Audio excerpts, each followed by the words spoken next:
If you feel that I am somehow being disingenuous with my content, it would help me greatly if you could just give me a reason, you know? Give me an example. Well, alright then. Here we go. Meat and potatoes. Noah Samsen is a YouTuber. Some people may call him a Breadtuber. He makes commentary and reaction videos with a leftist perspective. Recently, he made a video called Dissecting a Reactionary. It was a response to a response, essentially, which Noah has been doing more of. The response videos to Destiny, Sneako, and Cheeto are all filled with hypocrisies, bad faith arguments, ad hominems, and more. The negative YouTube comments represent Cheeto taking an L, which stands for loss. I'm being very thorough with my definitions here because my mom watches my videos. Hi, Mom. So he takes a little bit of time to describe what an L is to his audience, which is fine on its own, but if your main criticism, your thesis is going to be, well, this guy is a reactionary, you're going to have to define that very general term a little bit more. The dictionary definition of reactionary is opposing political views or social liberalization or reform. Noah, that's you, and that's fine. I'm reactionary too. Most people are in one way or another. But if you're trying to change the definition of reactionary to focus on a group of people who disagree with you, so then you can use it as a slur against them, that's bad. And I think that's bad. Boy, I sure hope that's not a criticism he had for these other problematic reactionaries. Generalizing all fat activists as some problematic monolith that wants everybody to be unhealthy. And this is just really dishonest and harmful. But maybe he's not trying to use the word reactionary as a direct insult. I'm sure he doesn't use any other dog whistling tactics with other slurs. Incels, reactionary garbage. Malding incels, red pill, black pill, incel rabbit hole. He does some name calling incel. Just so we get our definitions right, involuntary means against somebody's will or out of their conscious control. So, Noah, you're making fun of people based on whether or not they can get laid. Or perhaps Noah is changing the definition of this word as well so he can once again target a more specific group of people with a weaponized slur. Either way, that's bad. It's a bad thing. Because stigmatizing fatness, as he's suggesting that we do, doesn't actually improve anything for anyone. It doesn't do anything good for anyone's health, mentally or physically. So stigmatizing bad physical health, that's a bad thing. But stigmatizing virginity, now that's awesome. And then you wonder why people listen to Andrew Tate and participate in the manosphere. 6th grade teacher talking about how this rhetoric has infiltrated her classroom in a pretty serious way. So I'm a teacher and I teach 6th grade. The amount of young 11-year-old boys that have told me that they love Andrew Tate is ridiculous. I had a boy today, 11, turn to a girl and tell her that she's fat. Women need to be thin. She sits at home and she eats all day.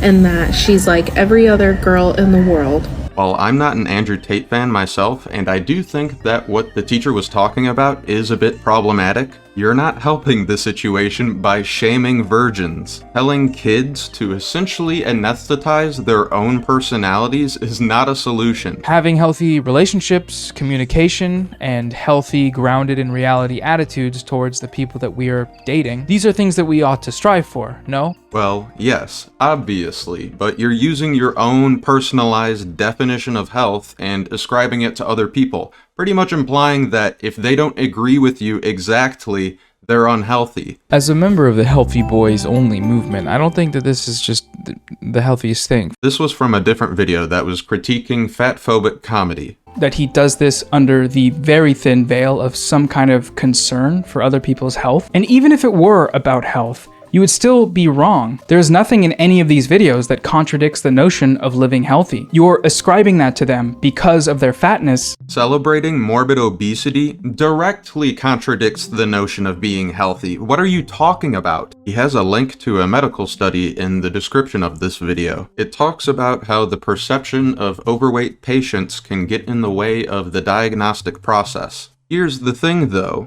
Obesity is getting directly in the way of the diagnostic process. This is becoming more of an issue because more people are becoming obese. In terms of negative impact on the different parts of your body, being overweight, obese, or morbidly obese is some of the most widespread health issues you can have. It affects pretty much all of your mental and physical health. It's obvious it's unhealthy when it's preventing people from doing stuff as simple as tying their shoes or standing up. So it's not that ridiculous for doctors to expect their patients to try a healthier lifestyle before prescribing medications. Plus, this so-called medical study is based mostly off of hypotheticals and untestable ideas. So why would they do a study like this in the first place?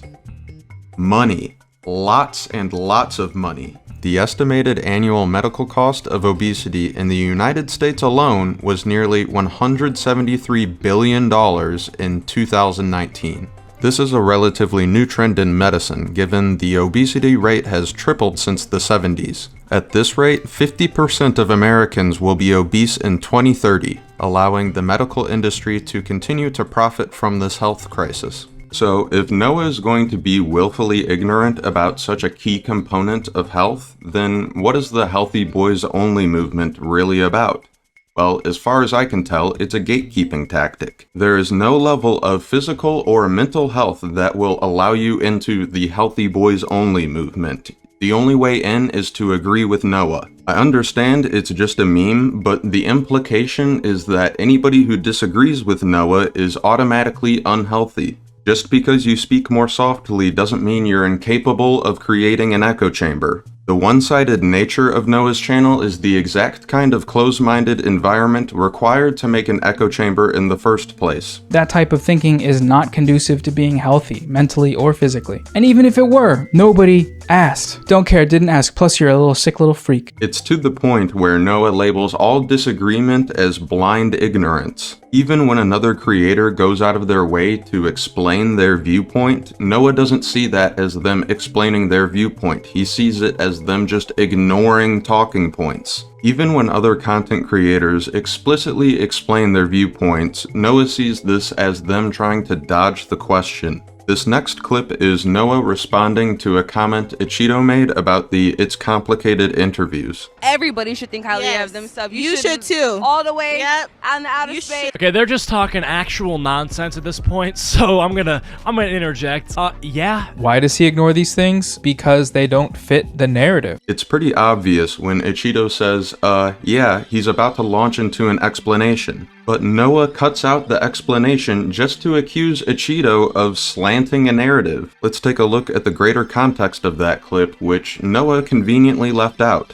Yeah, there is a point where thinking too highly of yourself becomes a problem. It's something called narcissism. No Playboy Cardi reference, but yeah, like, people literally become narcissistic once they begin to think way too highly of themselves. So it's clear that Ichido did address these points in a relevant and coherent manner. Look, man, I don't need to take you out of context or cut things from your response in order to show people why the stuff you're saying is bad. Why does Noah ignore these things? Because they don't fit the narrative. Also, an unwillingness to address certain arguments is another telltale sign of an echo chamber. Oh my god, those guys are so unsafe. Come here and let's go on a picnic with my cat. In Sneako's mind, it seems like the only reason he could see as to why a straight man, like myself, might want to call out other straight men in a way that I often do on my channel is because I, quote, want to get some.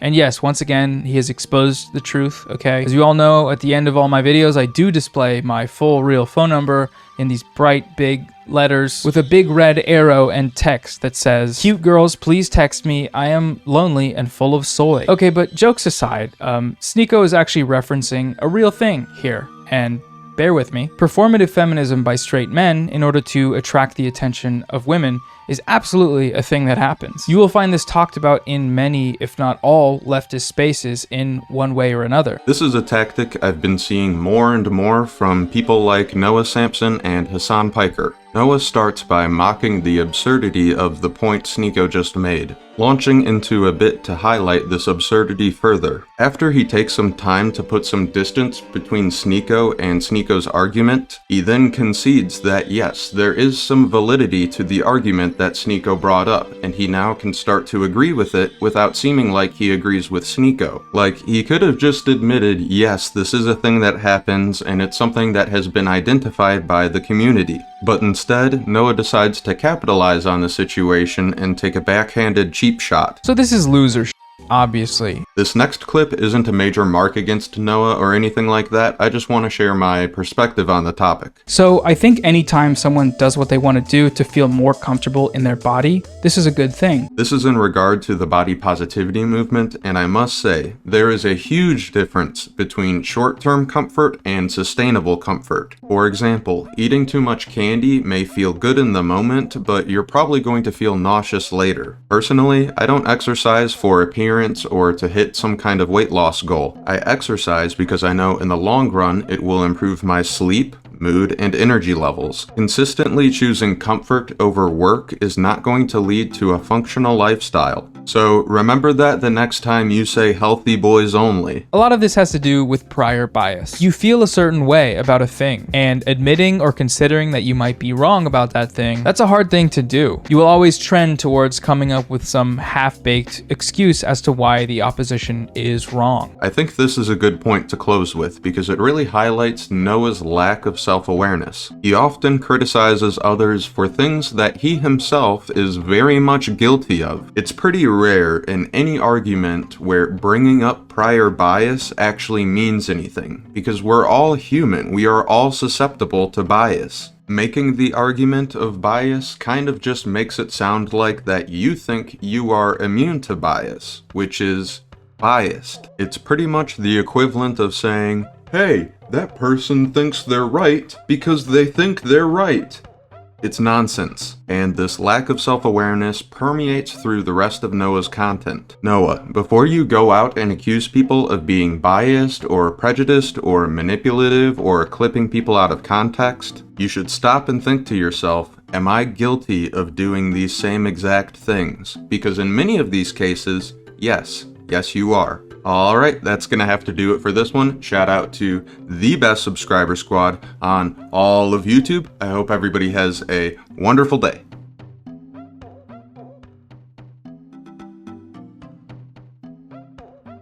This is an expose, not a manifesto. Expose is a French word, not a Russian word.